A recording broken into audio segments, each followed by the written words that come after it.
5 seconds. Start.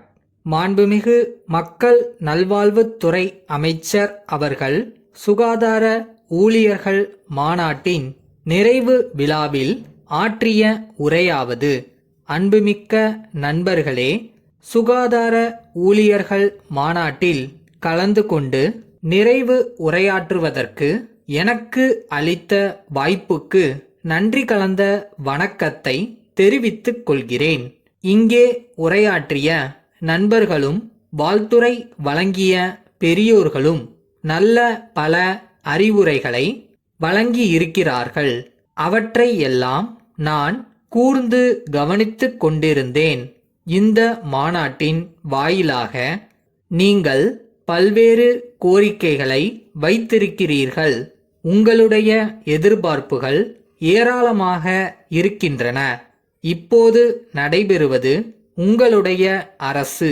அதனால் உங்கள் கோரிக்கைகள் எல்லாம் நியாயமானவையாக இருப்பதால் நிதி ஆதாரத்தை பொறுத்து விரைவிலே அவை நிறைவேற்றப்படும் என்பதை தெரிவித்துக் கொள்கிறேன்.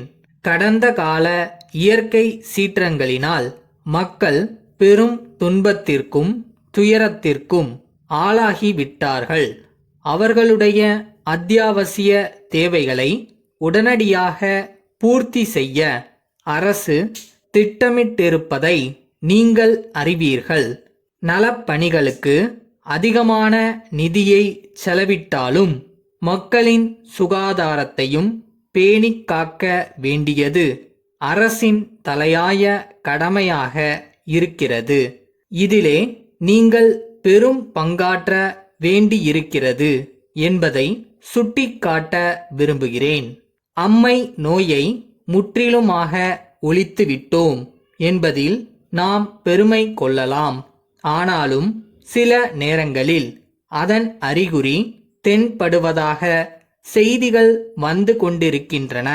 இது வதந்தியா உண்மையா என்பதை நீங்கள் அறிந்து அரசுக்கு தெரிவிப்பதோடு விரைந்து செயலாற்ற வேண்டிய பொறுப்பும் உங்களுக்கு இருக்கிறது. அதைப்போன்று அரசு எவ்வளவோ செலவிட்டாலும் ஆராய்ச்சி பணிகளை மேற்கொண்டாலும் தொழுநோயை இன்னும் கட்டுப்படுத்த முடியவில்லை.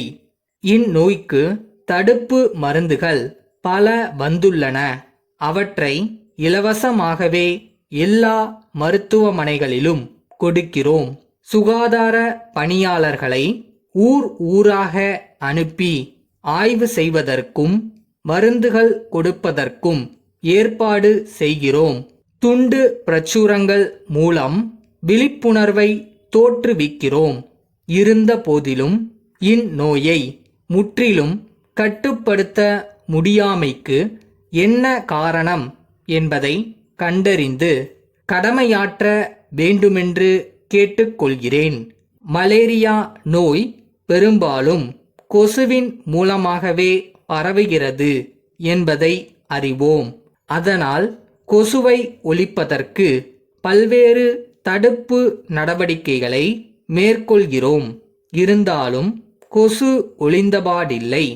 சிக்கன்குனியா, டெங்கு காய்ச்சல் போன்ற கொடிய நோய்களும் கொசுக்களினாலேயே பரவுவதாக சொல்கிறார்கள். ஆகவே கொசு ஒழிப்பின் முக்கியத்துவத்தை உணர்ந்து செயல்பட வேண்டுமென்று அன்போடு கேட்டுக்கொள்கிறேன்.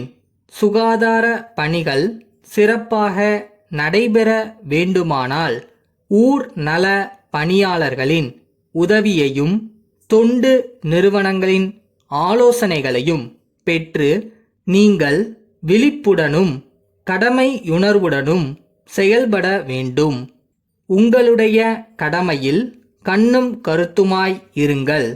கோரிக்கைகள் நிறைவேற நான் நடவடிக்கை எடுக்கிறேன் என்று கூறி விடைபெறுகிறேன். காஞ்சிபுரம் பெரிய கடை வீதியிலுள்ள கணேசன் காஞ்சிபுரம் நகராட்சி ஆணையருக்கு எழுதிய கடிதம்.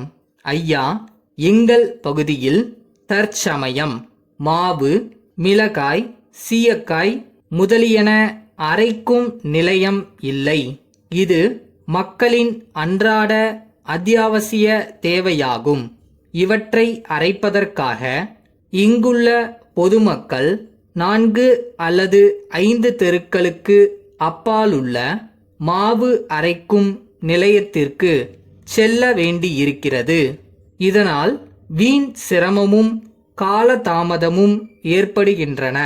பொதுமக்கள் நலனை முன்னிட்டு இந்த பகுதியில் ஒரு மாவு அரைக்கும் நிலையம் அமைக்க முடிவு செய்து அதற்கான இடம் மற்றும் இயந்திரங்களை ஏற்பாடு செய்துள்ளேன்.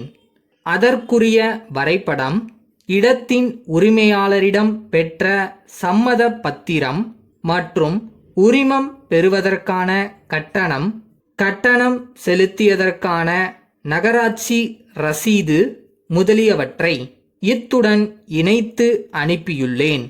உரிமம் வழங்குவது சம்பந்தமாக தாங்கள் விதிக்கும் நிபந்தனைகளுக்கு உட்பட்டு நடக்கவும் தயாராய் இருக்கிறேன். நகராட்சியின் உரிமம் பெற்ற பின்னரே மின் இணைப்பு மற்றும் பிற வேலைகளை கவனிக்க வேண்டியிருப்பதால் உரிமம் வழங்குவது பற்றிய தங்களது உத்தரவுகளை விரைவில் எதிர்பார்க்கிறேன். தங்கள் உண்மையுள்ள